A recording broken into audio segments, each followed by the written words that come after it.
talk about this man, should we? He is the half-brother of the North Korean leader Kim Jong-un, died in Malaysia. Media reports suggest that he was killed at the airport. More with Foreign Affairs expert Tim Marshall. Hello to you. Hi, Kay. Why would he have been assassinated? Because it's Johnny English meets James Bond via a Shakespearean tragedy. OK, now I'm interested. Well, I'm wearing my best Johnny English suit. Look, excellent. There is the comedy aspect. I mean, a man has been murdered. That's not funny, but that whole sort of tragic comedy aspect of Kim Jong-un, of the leader of North Korea, who is clearly an interesting character. He brooks no opposition whatsoever. That's the James Bond bit, because he will kill people and does send special agents out to kill people. This is the half-brother. He was going to be originally the head of state. He's 45, you know, he's a good 10, 12, 15 years older than the current leader. Their dad just went off him. He's an interesting character, and he was pretty much banished from the kingdom. He's had some interesting things in the past, such as trying to get into Japan on a fake passport because he wanted to go to Disneyland. And you're getting an idea of, you know, maybe you shouldn't be head of state. So he's been hanging out in Macau, in China, and in Singapore, and in Malaysia. He rather foolishly badmouthed the regime and Kim Jong-un recently. The last bit of the jigsaw is the Shakespearean tragedy of killing a member of your own family, if that is indeed what has happened. There's a little bit of turmoil going on at the top of the regime. The head of secret police recently resigned. There's been a bit of a purge. So at that point, you can start making decisions. The timing, it's the birthday of the dear leader, where you set rockets off every year.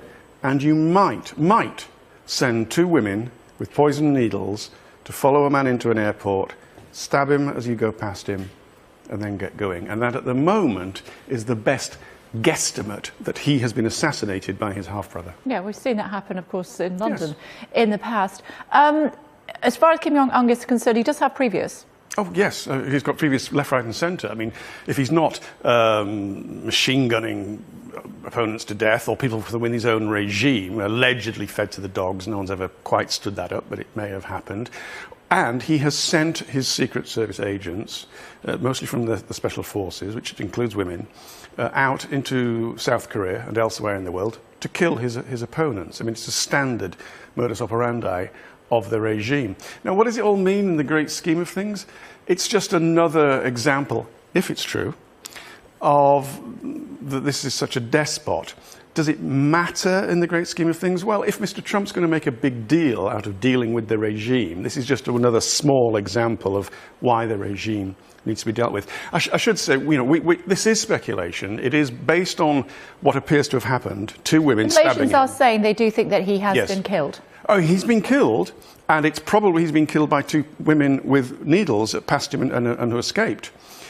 The motive is what's at question. Okay. Now, for me, the obvious motive is he's the half-brother of a semi-possibly deranged leader who's badmouthed the leader, which you do not do, especially if you're high profile.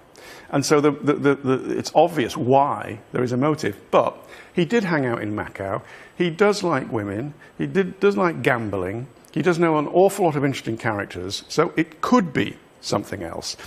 But it points towards a political assassination. One of the last bits of a jigsaw. It didn't happen in China, where he spends most of his time. I mean, the Chinese would take a very dim view to a North Korean leader assassinating somebody in their country. It took place outside of China.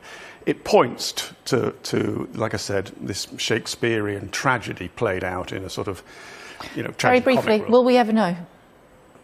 One day we'll know.